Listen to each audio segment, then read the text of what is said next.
Kalipunan na reporter at kung saan sila dapat maistasyon. Alam nila ipinaliwanag yung protocol na yun. Alam nila lahat. At pumayag lahat.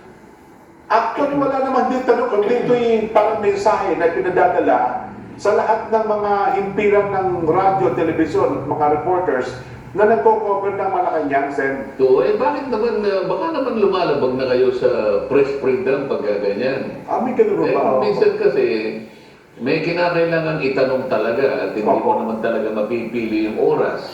Lalo na yung pagkakataon, hindi mo lang nakita halimbawa yung taong gusto mong tanungin. At talagang gusto mo namang itanong yun sapagkat bahagi ng tungkulin mo. Hinahabol mo talaga yung may mga ano yung reporter eh. May mga deadlines. At siguro, isa sa kanyang assignment ay kailangan nating magkaroon ng ganitong reaction mula sa taong ito. At ang deadline niya, yun ang panahon na nakita niya. Paano may pagbabawal yun? Parang may nilabas silang video sen eh. Kung di ako nagkakam, ito ating event sa Tarlac, tama ba, Nelson? Na parang may nagpapakita ba natin? Alam ko nilabas din nila eh. Sa akin na sinasabi mo, merong protocol na bawal ang ambush interview sa ating Pangulo. May ganun po na pakiusap sila na kung maaari, wala tayong ambush interview, maliban na gustuhin ng Pangulo na yun naman pala eh. Bakit talaga? Ayaw ba ng Pangulo na may interview siya? O sila lang ang gumagawa ng paraan?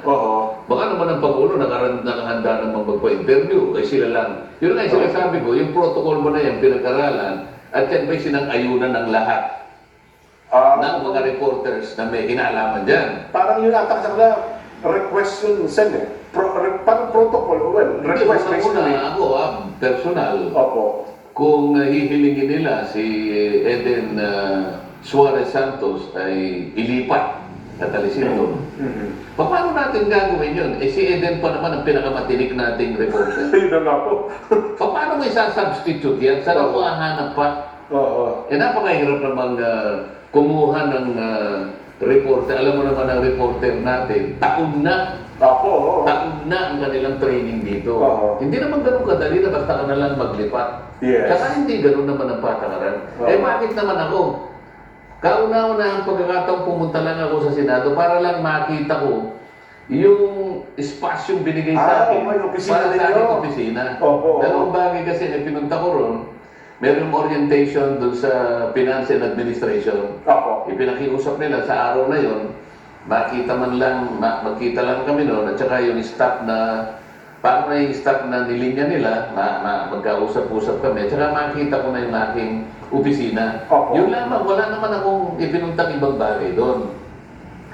Binipilit ako na hinahabol ako ng isang reporter. Talagang hinahabol ako. Sabi ko, sandali lang, sabi ko, aakyat kami, pupunta kami doon sa fifth floor kasi gusto kong makita lang yung space. Pwede po ba akong pumanhik din? Maghintay ka na lang dito, sabi ko. Alam niya siguro na magkakaiwa-hiwalay na kami. Tinanong pa rin niya ako. So talagang mapilit. Ayaw ko talagang magpa-interview. Tsaka na lang sabi ko kasi pupunta lang, nagmamadali kami. Pero pinilit niya. Ano po bang masasabi niyo? Tungkol pa rin sa impeachment. Alam mo yung sinagot ko? Dahil nga nagmamadali ako, tsaka hindi naman ako talaga sasagot sa kanya.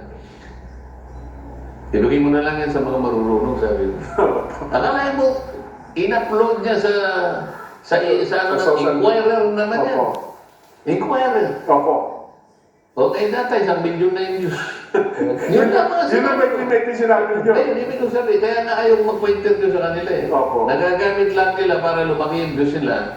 Ang aking ipinangako sa sarili ko, pupunta lang ako doon sa network na nire-respeto ko. Yung network, nakasali ako doon. At doon, gusto nila akong pakinggan, makinig sila sa network.